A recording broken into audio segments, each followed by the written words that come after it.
Hi there, I'm Danny Flexen. Welcome to the latest edition of Seconds Out Reflections. Here every Monday, 4:30 p.m. to look back over the boxing action at the weekend. And we have a new WBO junior lightweight champion of the world in Shakur Stevenson, his second world title, at second weight, of course. He defeated Jamel Herring, the reigning champion, by 10th round stoppage.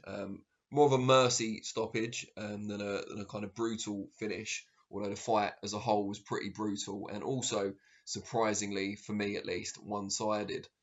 Um, Going into the fight, Jamel talked very much about making the fight, about not allowing Stevenson to operate at his own pace, and said that he wasn't much of a risk taker, something that I put to Stevenson when I interviewed him last week. And he said, we'll see who's a risk taker. Go back and ask Jamel Herring after this fight.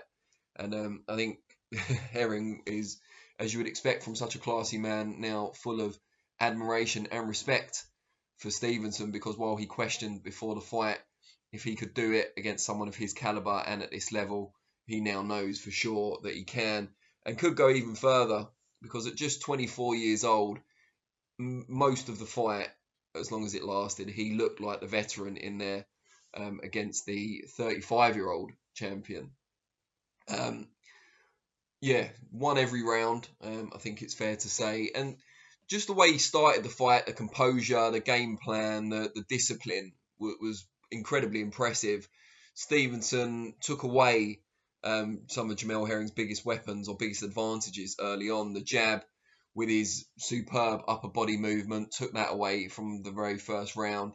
And also, if Herring was going to have any chance in this fight, he really had to claim the centre of the ring, push Stevenson back, engage him as much as he could on the inside. Despite his advantages in reach and height, he really needed to make it more of a dogfight against the younger, fresher, sharper, faster, much faster Stevenson, and was never really given the opportunity to do that on a consistent basis. Shakur pushed Herring back, if anything, claimed the centre of the ring.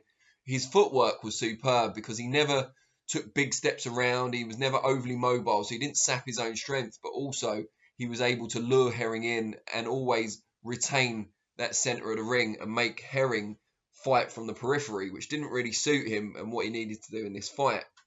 Stevenson would take a little half step back, land his sniper-like right jab in a battle of southpaws.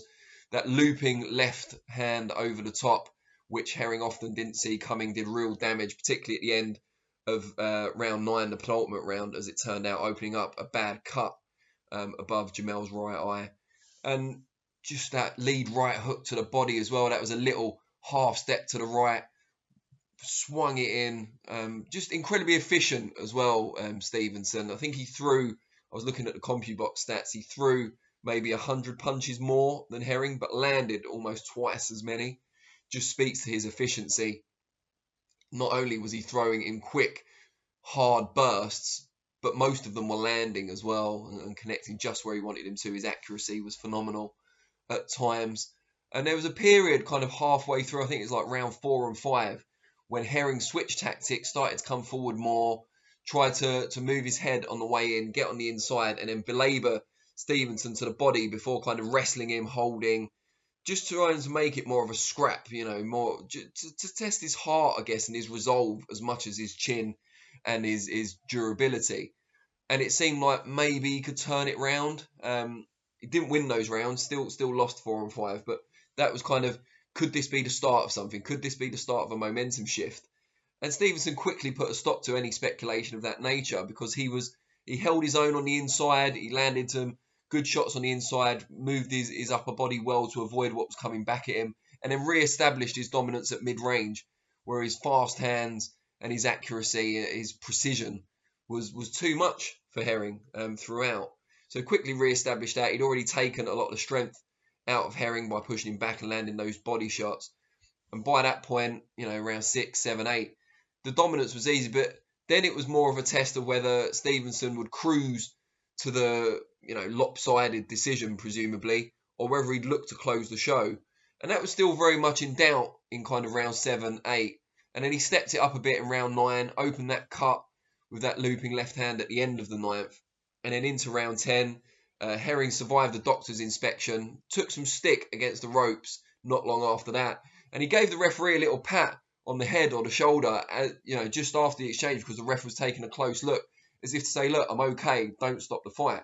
Because he's a true warrior, and he never stopped battling. He did try and make things work, but by the time he switched tactics, it was already a mountain to climb. And Stevenson, to his credit, he never let him back in the fight. He fought like the champion. He pushed Herring back. He always stayed a step ahead, and he was very disciplined.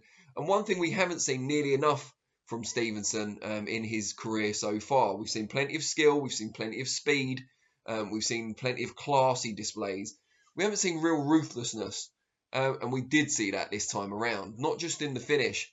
Every time they exchanged, every time he really opened up with hard, spiteful shots, he would bare his teeth and kind of, real grunt as he threw the shots. And you could just tell he was loving it. He was loving throwing those hard, menacing, horrible shots if you're a Jamel Herring fan. But just, real kind of ruthless aggression from him, to coin an old school WWF term. But just a joy to watch at times, and hard to watch at times as well, because Jamel Herring's a real gentleman, great fighter in his own right, someone who's always been great with his time for us as well. And at times it was uncomfortable to watch, because you see a brave man and a talented man as well getting almost effortlessly, or it looked effortless at times, picked apart by an emerging star, which is always an exciting thing, but there's two sides, aren't there, to every coin. So we wish Jamel all the best, of course, and I haven't even got to the finish of the fight thinking about it. So in that final round, after the referee got his little pat on the head, Herring was manoeuvred to the adjacent strands, and this time, as soon as he took 3 or 4 hard, clean shots, the referee rightly jumped in, Herring's eye pouring blood. He was never coming back into the fight at that stage, and a new champion was crowned. With a bit of an exclamation mark as well, that wouldn't have been present perhaps even if he dominated for 12 rounds. I think the finish kind of added to it. And Herring, as I say, full of respect for the new champion. He'll have a decision to make now, I'm sure, in the last couple of years, after a hard career at times. In the last couple of years, I think he's made some good money. Obviously, he changed his career around when he joined that Bomac camp. They also trained Terence Crawford. Will he now move into maybe a kind of training position in that camp if he decides to hang up the gloves? We shall see. But a rematch wouldn't sell, I don't think. Maybe he could fight one of the other super featherweight champions now and try and get some redemption that way. But if he did decide to hang him up, we'll never forget some of the performances he's given us, particularly last time out against Carl Frampton, who retires soon after. So maybe we'll see that kind of pattern continue, and now he's kind of fallen to the fresher guy. Maybe he'll retire, and he could have a future, as I say, in many things. He's a great speaker. He could go into announcing, presenting, all that kind of stuff as well. The world's open for him, but the world in terms of competitive boxing is now wide open for Shakur Stevenson. 2-weight world champion, barely been troubled so far as a pro, still just 24 years old, and just showed a real composure, boxing IQ, just a bit of everything. He looked like a complete fighter at such a tender age. And now I think people want to rush him up to lightweight so he can compete with the so-called 4 kings. And I'd back him against at least 2 of them now. I'm not going to say which 2 at the moment, but at least 2 of them now. But I think what he wants, and what I would quite like to see as well, is him going up against Oscar Valdez in a unification fight at 130 first.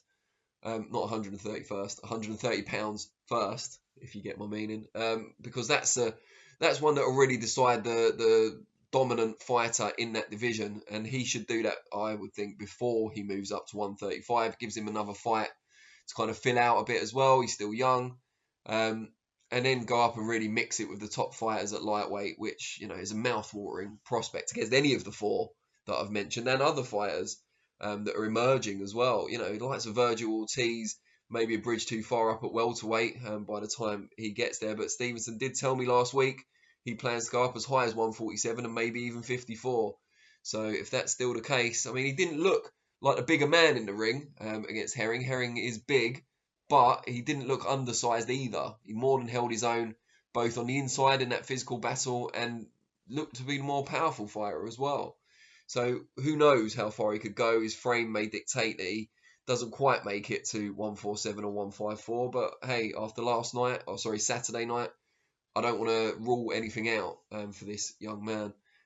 Yeah, excellent performance. Obviously, I want to hear what you guys think. What impressed you the most about his performance? What do you think Herring should do now? And what do you think should be the next move for Shakur Stevenson? Let me know. I'll respond to some of the comments. I'll be back on Thursday for Expectations, looking ahead to the O2 show, among other things. Now topped by Chantel Cameron's unification fight with Mary McGee. And I will be back with the next Reflections the following Monday, again, 4:30 p.m. Really appreciate your time, as always, and I'll see you all soon. Cheers.